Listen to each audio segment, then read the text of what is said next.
So it's a very common issue with these XMTs. In fact, it's not the issue with the XMTs, but the owners usually they don't replace the capacitors on those. And these items, they do have a lifespan. You know, you can't use them forever. So you gotta replace them before they go bad. Otherwise, you're gonna have some other issues. Like on this example, in this example here, you can see the PC2 has a broken resistor here, 39K, and you can see the explosion was so strong, powerful, and you can see this clip popped out of place and the board is already warped.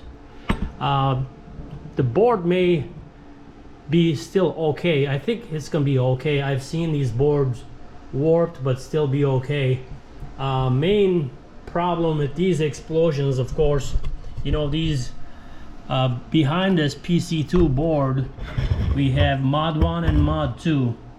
So 83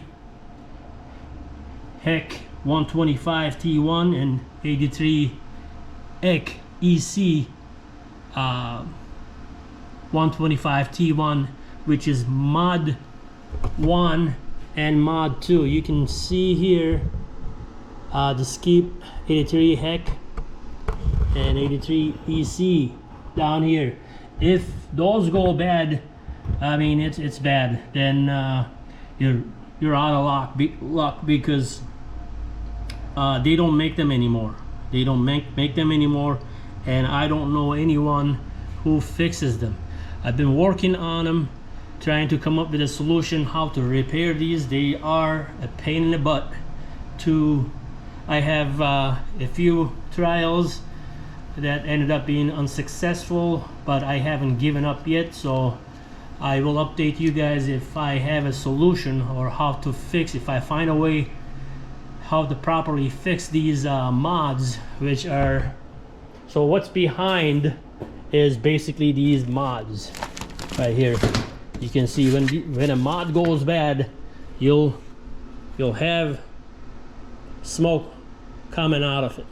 And when you open these, they are intricate. They are not something easily you can fix. You probably can't fix it. Anyways, so here first I'm gonna check if the mod 1 and mod 2 are good. If they're good, it is worth for me to proceed to repair the machine. Otherwise, I will repair PC2 and check PC1 and PC3. Those boards to see. I may keep them as good parts. I'd love to make this welder back to working state again. It's a customer's welder. Unfortunately, they did not replace the capacitors after so many hours. I would recommend doing that after 500 hours, but again, it's a choice that people make, and it can be an expensive repair because of board repair, and the capacitors are now about $200, close to $200 a piece. You can find them $350 or so a pair. I have them at my store on eBay.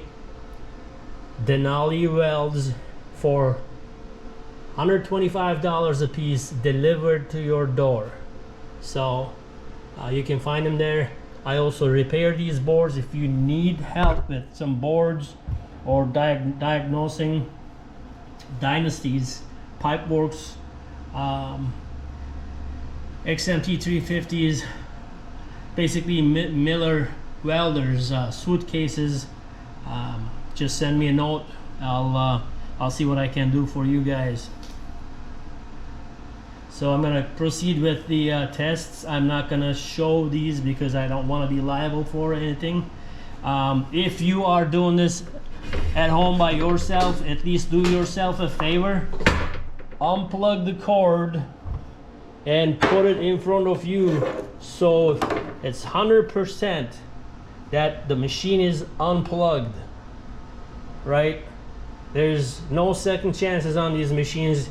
It's about 1000 volts DC right about this area. when these capacitors charged, they can kill 100 elephants back to back, no problem. So be careful with this stuff. Once you set the machine unplugged, let it sit for about 5-10 minutes and check these contacts. DC voltage. You don't want to read any voltage on these before you touch these things, so make sure they are drained all the way down to 0 or 0.1 or whatever, you know, where it's not dangerous anymore, and make sure they are discharged. That's my 2 cents here, and I am not gonna show the procedure just for liability reasons, but if you have questions, I may be able to lead you in one direction or another. I don't know. We can give you some opinions, but I'd rather repair myself. And contact me, drop a note on eBay or YouTube. I'll try to help you guys out, and we'll get you going again. These welders are amazing welders. Once I finish the repair, I will run it really hot with my arc reach suitcase welder. I'll probably run it about 250 amps or so. I may run about 200 to 250 amps on dual shield.